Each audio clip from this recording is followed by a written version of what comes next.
Hello, my name is Gary Neal, Superintendent of Sequim School District.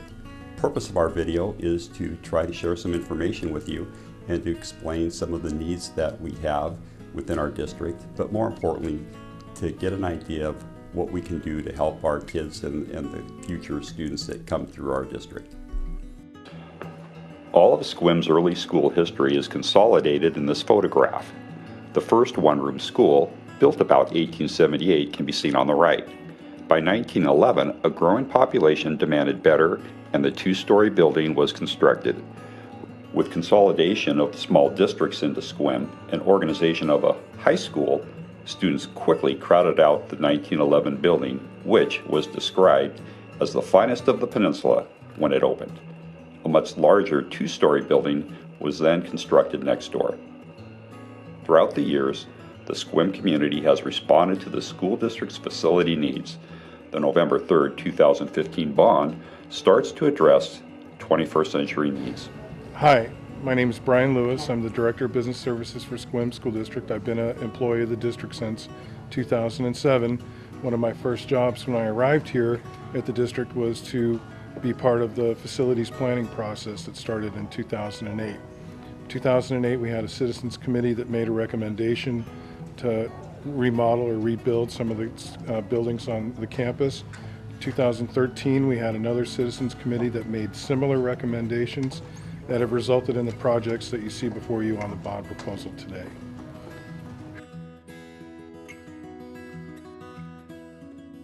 The number one achievement that this bond would make would be to increase security across the campus, either by consolidating buildings into a smaller footprint or by creating a single point of entry system for an elementary school building and eliminating the number of portable buildings we've got across the district.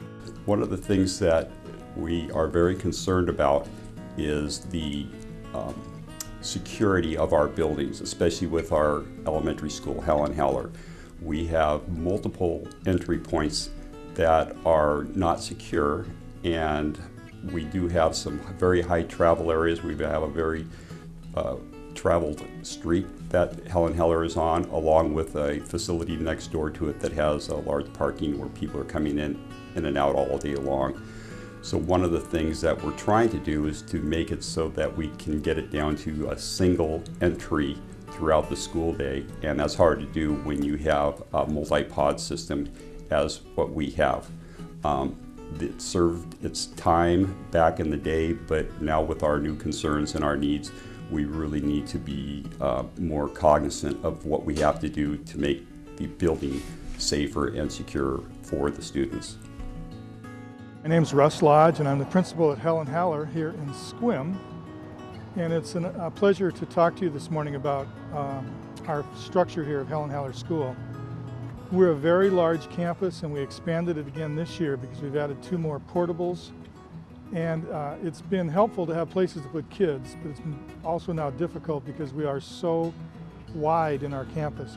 Add to that our traffic patterns and the difficulty we have. We're a very large school. We're 600 kids, probably 350 to 400 families, and many people drop their kids off and pick them up. And the physical space out in front of our building to accommodate all the cars, all the traffic, is not big enough to get it done. So we just want to be able to control, especially with K-5 elementary school kids, where they can go and where they can't go.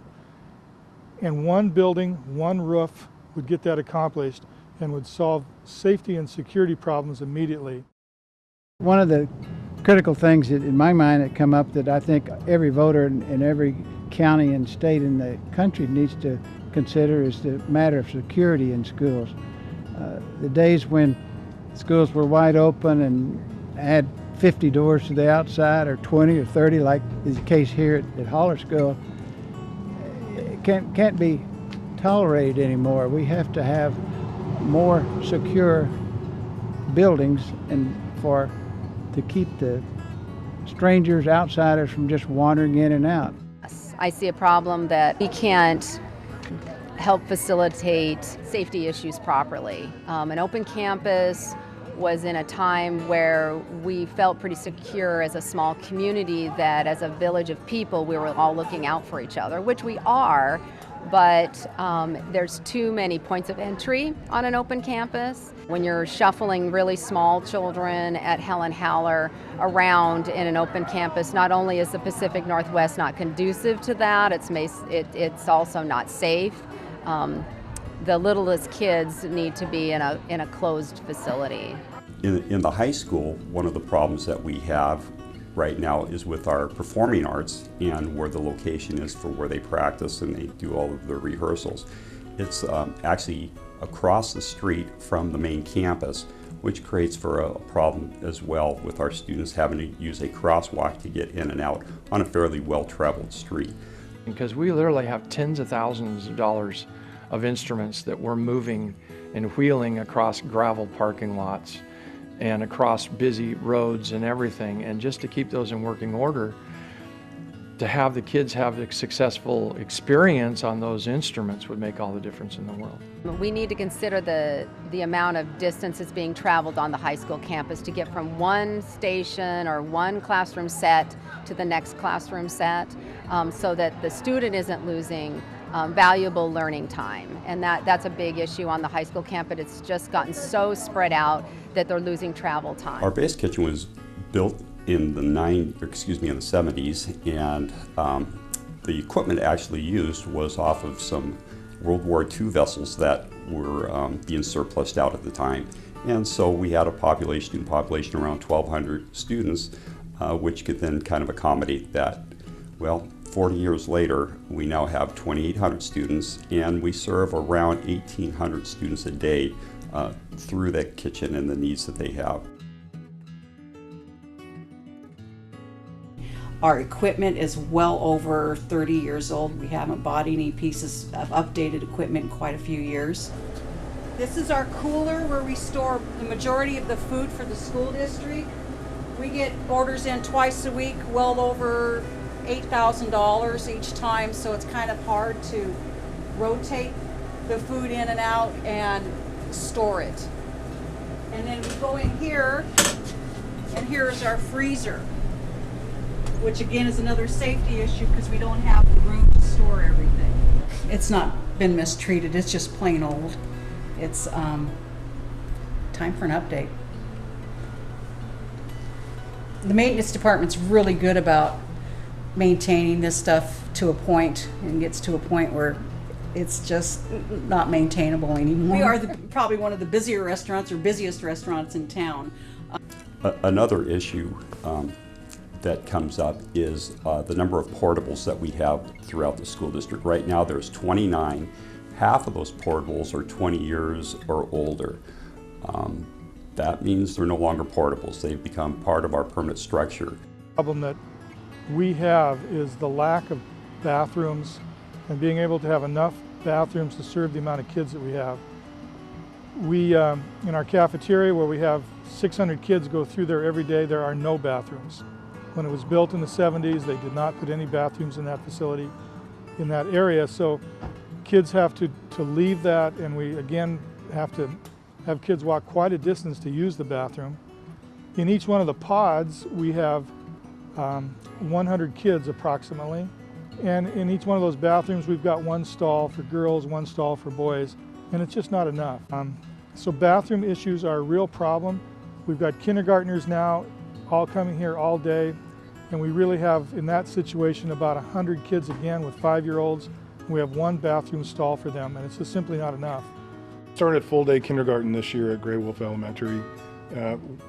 We only have one room at Gray Wolf to serve meals in, which also provides room for our PE programs and student assemblies. The bond proposal includes adding a full-size gymnasium onto Gray Wolf Elementary School and 4 classrooms so that we could get rid of the portables on the site and conduct physical education programs at the same time, physical education programs in the gymnasium at the same time. Food service and other programs are happening in the multi-purpose room. The other situation with the elementary school is that because our population has grown, our enrollment has grown, we now have a different boundary line. And when Gray Wolf was added to our school district, the boundary line was the Dungeness River. Fast forward to the year 2015, and our boundary line is starting to move to the east.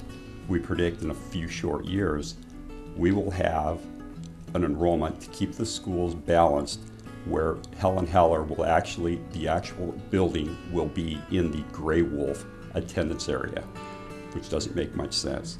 So that alone, transportation costs would need to go up, and the fact that we would have kids that live several blocks away from Helen Haller and would have to be bused 5 miles away to go to Gray Wolf just is not economical, nor is it best for our kids and our families.